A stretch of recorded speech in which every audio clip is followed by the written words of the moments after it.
पास develop हो रहे हैं, ठीक है। थोड़ा सा मैं फास्ट जाऊंगी, please don't mind and try to understand.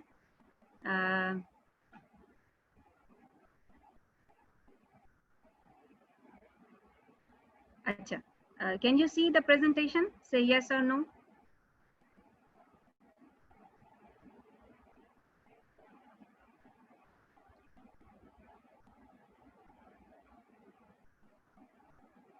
Yes, okay, fine. Now I'll be going little fast ताकि मैं चीज़ें आपको समझा सकूं। और या आप पहले भी हमेशा शिकायत मुझसे ही करते हैं कि मेरा टॉपिक हमेशा रह जाता है। द रीज़न के आपको चीज़ें समझाने में थोड़ा टाइम लग जाता है, that's why. So the main source of origin of skeletal system, आपसे कोई भी पूछे what is the source of origin, it is not only the paraxial mesoderm. Remember, majority में पायरेक्सियल मेसोडर्म होता है, फिर जो दूसरे स्ट्रक्चर्स भी पार्टिसिपेट करते हैं वो कौन से स्ट्रक्चर्स हैं? Lateral plate mesoderm and neural crest cells. Lateral plate mesoderm basically gives rise to the musculature of thorax and abdomen, and neural crest cells gives rise to musculature of head and neck. ठीक है, head and neck का musculature जो है that is not from the somites. Remember, ठीक है, there are some exceptions. मैं exceptions पे नहीं जाना चाह रही क्योंकि ये हम head and neck development में अलग से कर लेंगे.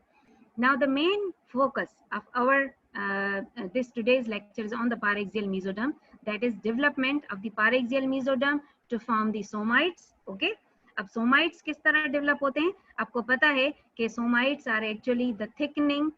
The intraembryonic mesoderm divides into 3 parts.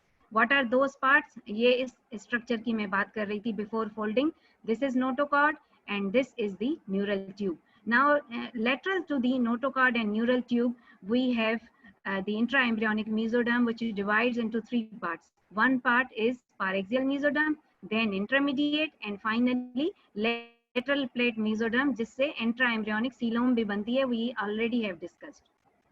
Now, one thing which you have to, अब एक चीज से दूसरी differentiate होगी. अब आपको ये प्रोसेस समझना है कि किस तरह डिफरेंशिएट हो रही है. मैंने आपको पहले भी बताया था, I will be telling you how, I will not tell you why. ठीक है, व्हाई का आंसर हमारे पास नहीं है, अल्लाह के पास है. We have the reason how. So अब जब पारेक्सियल मेसोडर्म बन गया तो उसके बाद अब इसका क्योंकि अब इसी पारेक्सियल मेसोडर्म से डिफरेंट चीजें बननी है. डर्मिस ऑफ स्किन भी बनना है, मसल्स भी बननी है और बोन्स भी बननी है. ठीक है, टिश्यू भी बनना है, सुपरफिशियल फेशिया, डीप फेशिया भी बनना है, सुपरफिशियल फेशिया भी बनना है. So what is happening actually, this paraxial mesoderm converts into mesenchyme. ठीक है, अब now what is mesenchyme? Mesenchyme is embryonic tissue which is able to convert in any type of tissue related to the musculoskeletal system. What is that? Cartilage, bone, muscle, blood vessels which are supplying to them, and connective tissue. ठीक है, इसमें आप ये नहीं समझे कि जो nerves muscles को सप्लाई कर रही हैं वो भी मेसेनकाइम से आ रही हैं. नहीं, मैंने आपको बताया कि जो नर्व्स आएंगी वो न्यूरल ट्यूब से आएंगी. Right, so the first change which is happening in the paraxial mesoderm is that the cells convert into यूं समझ लें, इनको आप स्टेम सेल्स भी कह सकते हैं,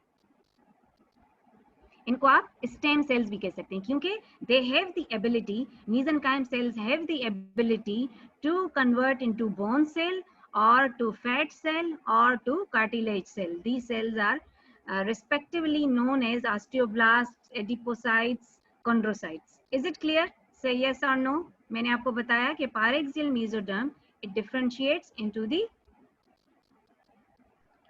right. Okay, now after this majority of these things we have discussed. Development of limb birds मैं आपको समझा चुकी हूँ, but I am just repeating or revising कि upper limb birds appear in 4th and 5th week, and after this there is the appearance of the apical ectodermal ridge, and after the appearance of apical ectodermal ridge there is growth of the limb. ठीक है, मैं आपसे question पूछ रही हूँ कि अगर apical ectodermal ridge develop ना हो तो क्या होगा?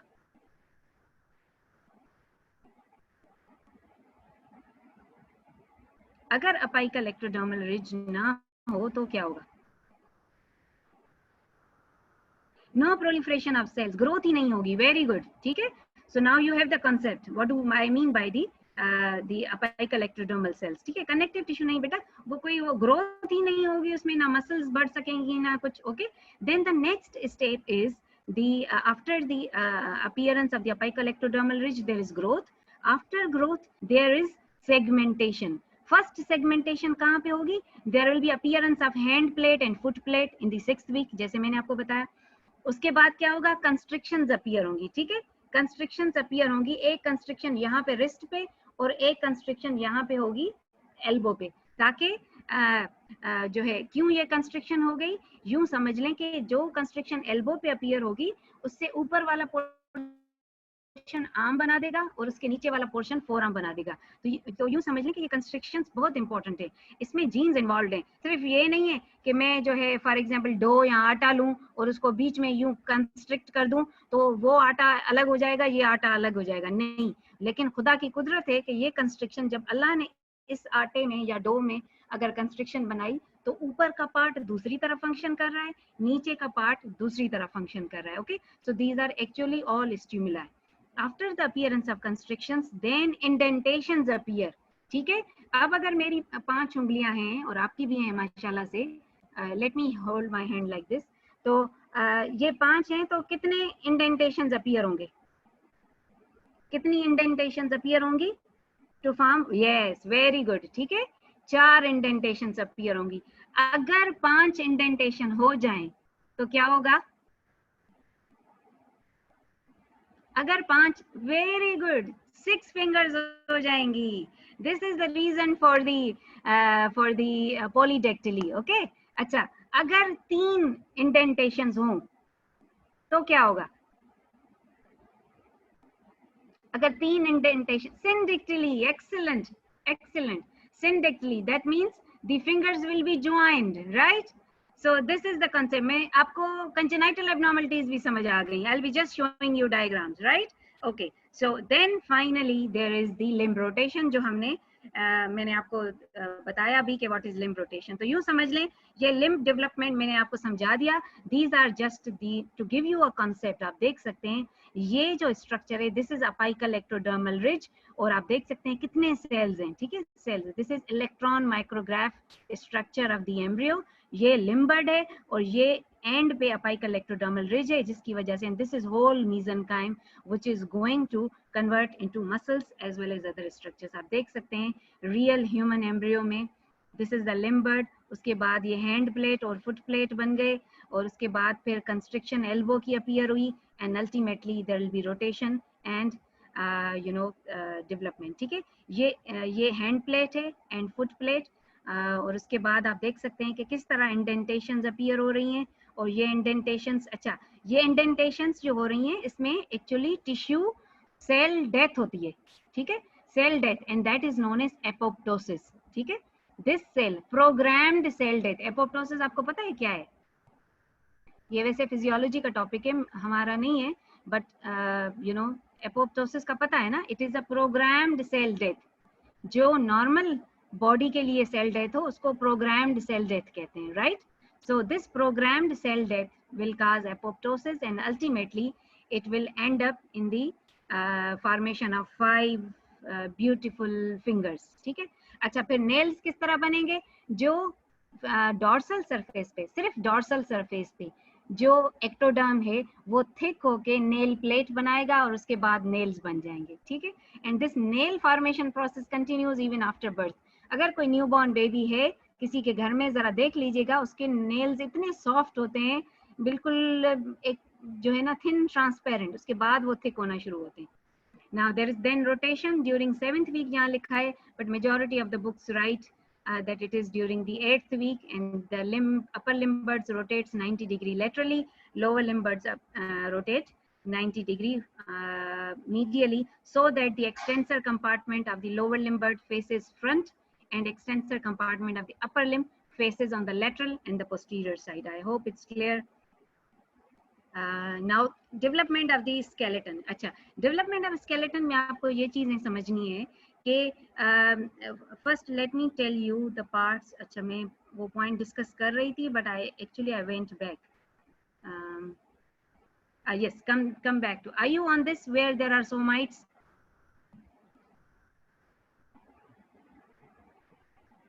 The slide which shows the somites. Okay, right, very good.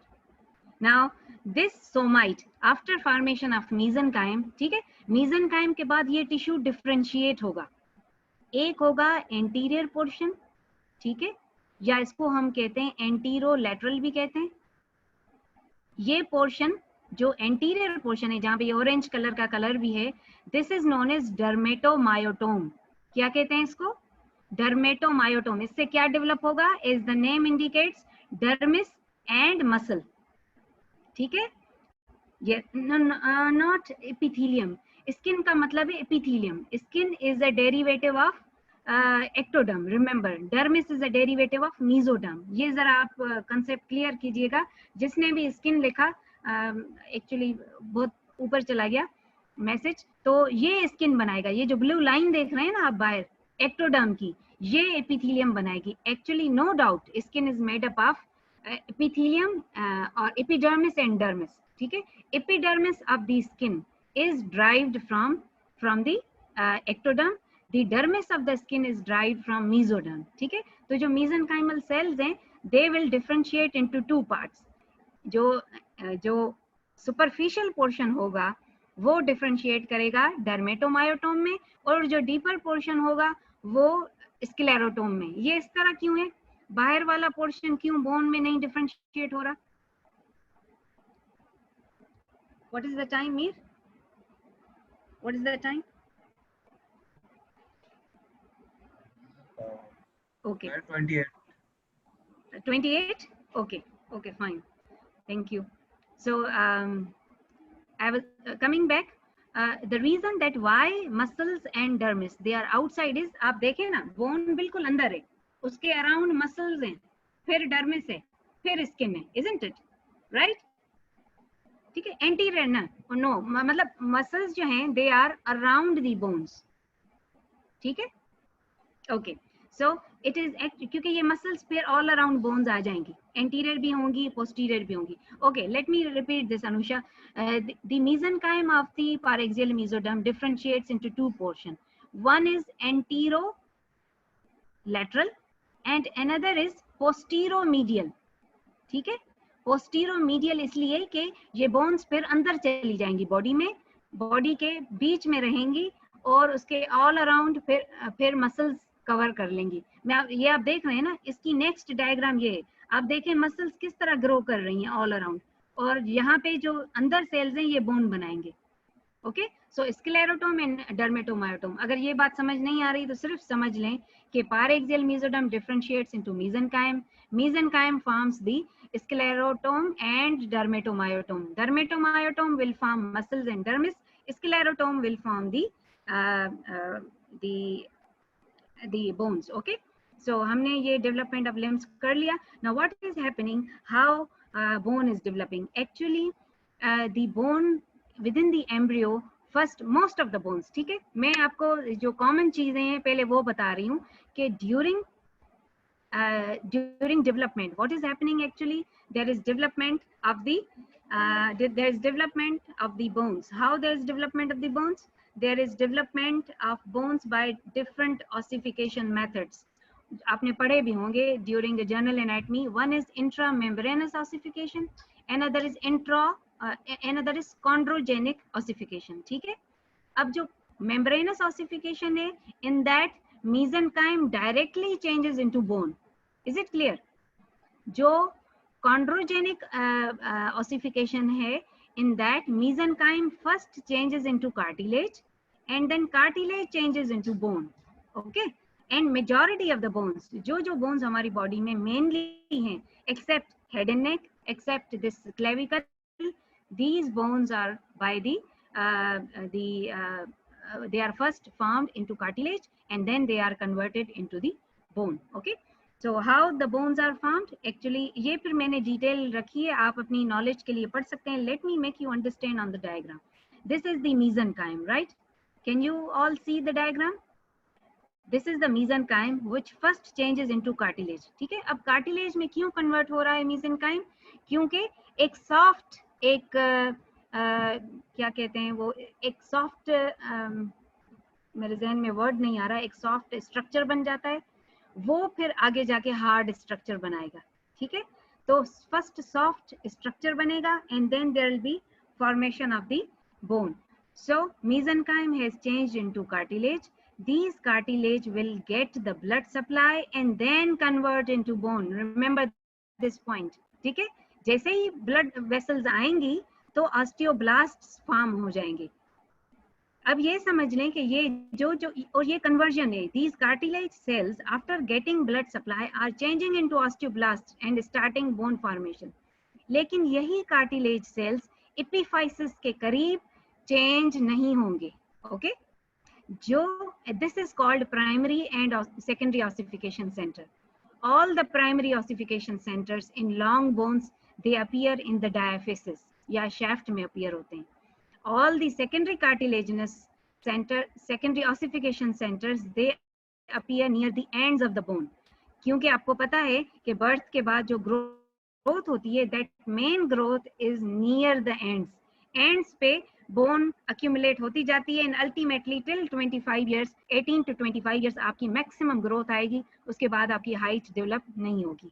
The reason is that there are primary and secondary ossification centers. ठीक है, तो प्राइमरी ऑसिफिकेशन सेंटर्स बनते हैं, मतलब मेसेनकाइम विल चेंज इनटू, आप देख सकते हैं इसमें लिम्ब बड बनी है, उसके बाद जो है ये कार्टिलेज मॉडल बनता है। ठीक है, मैं मॉडल वर्ड कहना चाह रही थी जो जहन में नहीं आ रहा था।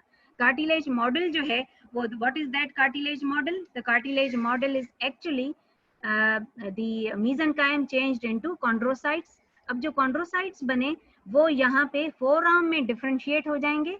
ठीक है, कंस्ट्रक्शन बन गई है, अब ये फोर आर्म में डिफरेंशिएट हो जाएंगे to form radius and ulna, and arm में वो सिर्फ एक ही स्ट्रक्चर में डिफरेंशिएट होंगे and that will form humerus. लेकिन देखें इस वक्त कार्टिलेज में ना तो ह्यूमरस में अपर एंड है, ना तो नेक है, ना अदर स्ट्रक्चर है, क्योंकि ये एक सॉफ्ट स्ट्रक्चर है जो पहले अपनी ग्रोथ बनाएगा, उसके बाद उसकी एपिफाइसियल एंड्स बनेगी। ठीक है, एंड देन जो कार्टिलेज हैंड में आएगा वो अलग अलग से स्पॉट्स बनाएगा to form the phalanges and to form the metaphalanges, to form the wrist bones. ठीक है, so this is actually a model.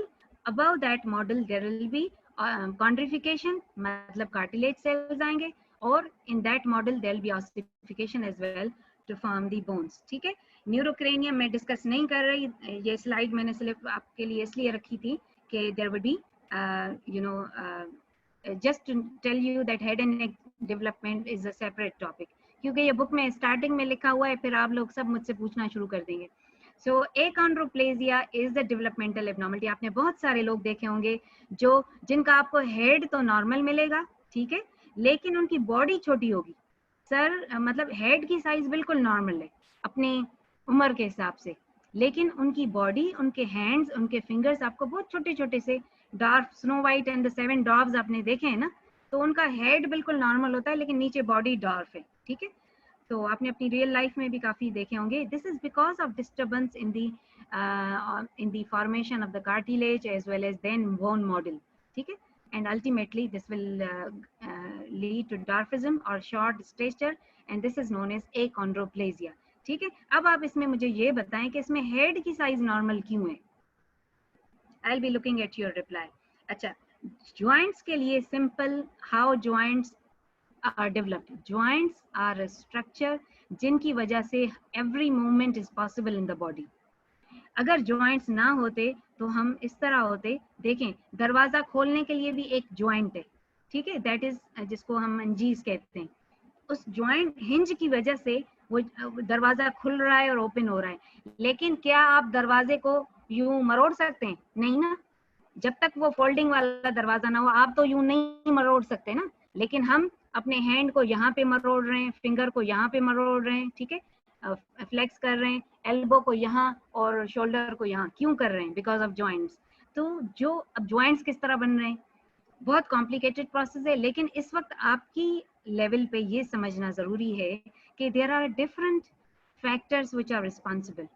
जो मेसेनकाइम दो कार्टिलेज मॉडल के बीच में होगा, that will form the joint. अब ये जो आप देख रहे हैं ना, ये डॉट डॉट, अब ये डॉट डॉट का काम है, जो ये मेसेनकाइमल सेल्स हैं जो दो बोन के बीच में आ गए यहाँ पे, ये अब बोन नहीं बनाएंगे, इनका काम है ज्वाइंट बनाना, ठीक है। अब जो ज्वाइंट बनाएंगे ये यूं समझ लें, ये इस तरह है कि खुदा जैसे हम घर बनवाते हैं, तो घर बनवाने में मैं कारपेंटर को बुलवाऊंगी कि आके ब्रिक्स के वो जो है ब्रिक्स के ऊपर सीमेंट लगाए, वुड आई कॉल कारपेंटर? या मैं कारपेंटर को जब ये पूरा बन जाएगा तो दरवाजे और खिड़कियां और वुडवर्क करने के लिए बुलाऊंगी, वुडवर्क करने के लिए बुलाऊंगी ना। So these are actually carpenters, the mesenchymal cells in between the two bones. जब ये मॉडल बन गया तो इन बिटवीन ये सेल्स आके क्या करेंगे, ज्वाइंट बनाएंगे। किस तरह? पहले बनाएंगे ज्वाइंट कैविटी, फिर वो लाइन करेंगे जो है क्या कहते हैं बोन की एंड्स को, ठीक है, बोन की एंड्स को जो लाइन करेंगे to form the hyaline cartilage, और ये कैविटी बनाएंगे, और this cavity would be called as synovial cavity, और फिर इसमें फ्लूइड सिक्रीट करेंगे and that would be called as the synovial joint, ठीक है। अब आप इसमें हो सकता है मुझसे पूछें कि फ्लूइड कहाँ से आ रहा है, ये आ रहा है, वो आ रहा है। अब मुझे आप बताएं, एप्पल अगर काटते हैं तो उसमें अंदर जो है वो जूस नहीं होता जब तक आप जूस निकालें ना, और जो है हम कोकोनट ब्रेक करते हैं तो उसमें अंदर जूस होता है, क्यों होता है? अब इसका अगर आप रिप्लाई दे देंगे तो मैं भी बता दूंगी कि ये जॉइंट इस तरह क्यों है, ठीक है। So anyways this was about joint. Few words about muscles. Muscles के लिए दो तीन चीजें याद कर लें। Waqas, I know the time is short, what is the next class? अभी 12:45 में मैम प्रोफेसर हफीज की क्लास होगी। Oh my God, sir Hafeez की है, एनाटमी की नहीं है? यस। अच्छा, what is the time now? 12:38 40? 12:38 38. Acha, okay, 12:38 fine. Okay, 2-3 minutes I'm just taking. So for the development of muscles, there is sclerodermatomyotome. Sorry, dermatomyotome. ठीक है, sclerotome portion ने cartilage भी बना दिया और बोन्स भी बना दी, ज्वाइंट्स भी बन गए। अब हम आ रहे हैं डर्मेटोमायोटोम। ये आप देख रहे हैं डर्मेटोमायोटोम पोर्शन है रेड एंड ऑरेंज, ठीक है।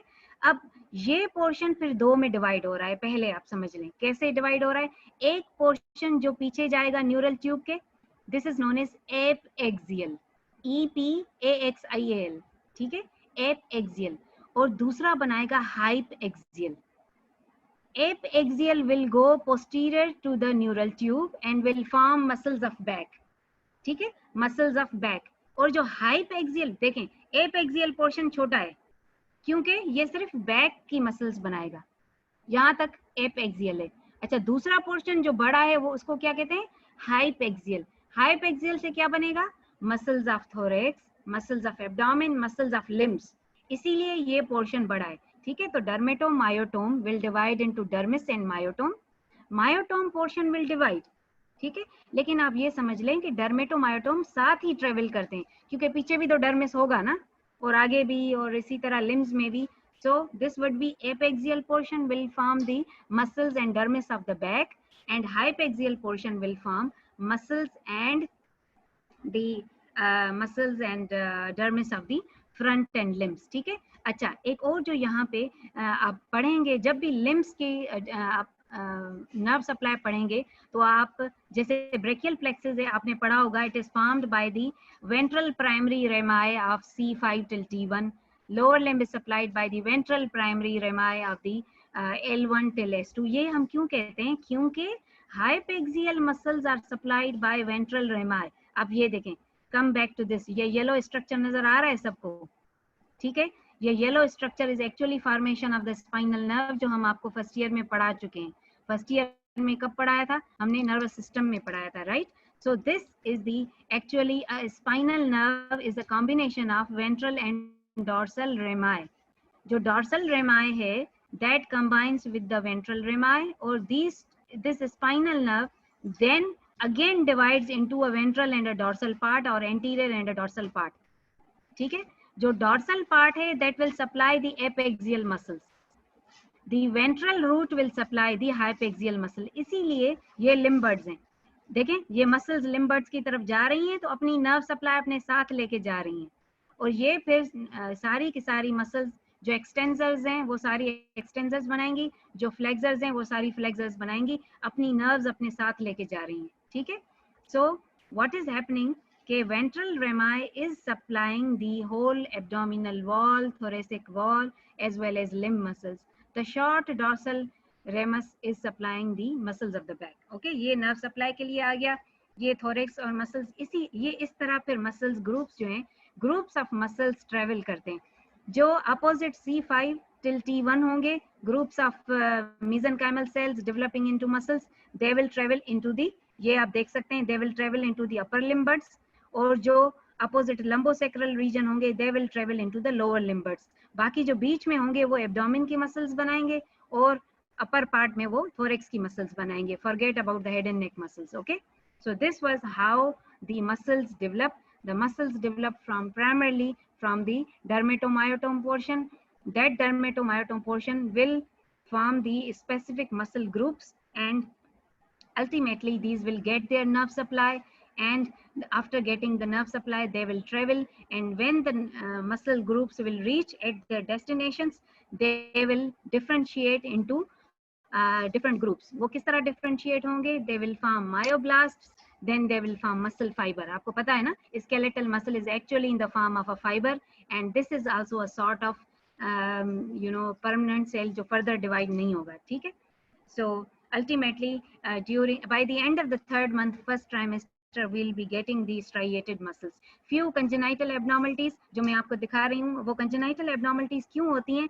Either there is failure of formation of a part, or there is failure of differentiation, or there is duplication, or there is accessory thing. Okay, when there is failure of development you can get a thing like that. This is known as Poland syndrome, where there is absence of the breast as well as pectoralis major muscle. आप देखें इसमें pectoralis major है ही नहीं, ठीक है.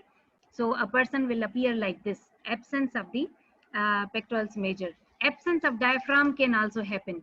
One dome of the diaphragm may remain absent and ultimately end up in the diaphragmatic hernia जो हम discuss कर चुके थे. There can be some accessory things like accessory soleus muscle, ठीक है.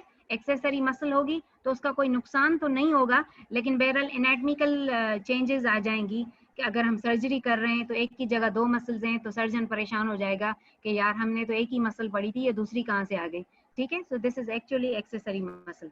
देन कंजेनाइटल टॉर्टिकोलिस हो सकता है. आप में से किसी ने ये देखा है? I have seen a person, बल्कि 2-3 लोग मैंने देखे हैं रास्तों पे कहीं और, हैविंग द टॉर्टिकोलिस. ये क्यों होता है? This is a congenital defect के डिलीवरी के ड्यूरिंग अगर थोड़ी सी अट्रैक्शन आ जाए और फिर जो है ये स्टेनोक्लीडोमेस्टोइड मसल जो है ब्रेक हो जाए इसके फाइबर्स, तो टॉर्टिकोलिस हो जाता है, ठीक है. हमेशा के लिए ये रहता है. अच्छा, then there is failure of formation, a condition which is known as amelia. You can see in this baby there are no upper limbs. Okay, the reason for amelia is congenital defect. किसी भी वजह से limb बनी ही नहीं, या drug effect. पहले एक drug ली जाती थी फेनिटोइन और थैलिडोमाइड, इसके इफेक्ट की वजह से लिम्बर्ड्स बनती ही नहीं थी, and that condition is known as amelia. आपसे क्वेश्चन पूछा जाएगा, which of the following in which of the following condition there is a total absence of the limb, that is amelia. Which of the condition there is partial presence of the limb, that is meromelia. देखिए यहाँ पे hand है लेकिन ना तो four arm है ना ही arm है, राइट. यहाँ पे थोड़ा सा लिम्बर्ड बन गया लेकिन हैंड प्लेट फुट प्लेट नहीं बनी, ठीक है. सो और दिस इज द कंडीशन. देखिए क्या हुआ इसमें, कैन एनीबडी टेल? अच्छा ना बताएं, देर हो रही है. कि यहाँ पे क्या हुआ, ज्यादा एपोप्टोसिस हो गई, यहाँ पे एपोप्टोसिस ज्यादा हो गई, और यहाँ पे देखें ये 2 फिंगर्स आपस में जुड़ गई हैं, यहाँ पे एपोप्टोसिस हुई नहीं. सो 2 फिंगर्स आर ज्वाइंड और यहाँ पे एपोप्टोसिस ज्यादा होगी, रिजल्टिंग इनटू 4, एंड इसको हम कहते हैं क्लेफ्ट हैंड, क्योंकि ये क्लेफ्ट बड़ा हो गया, यहाँ तक आ गया, ठीक है. तो this is known as cleft hand. इसी तरह ये क्लेफ्ट, अब फिंगर्स तो नॉर्मल है लेकिन इंडेक्स फिंगर और मिडिल फिंगर के बीच में एपोप्टोसिस इतनी हो गई कि इतना बड़ा क्लेफ्ट बन गया, ठीक है. This is abnormal shape of the hand. देखिए डॉक्टर साहब टाइम अप हो गया, excuse me please. Okay fine, thank you so much. हाँ जी, thank you so much. Okay fine, I will be uploading. Thank you Waqas, thank you for your patience everyone. Okay.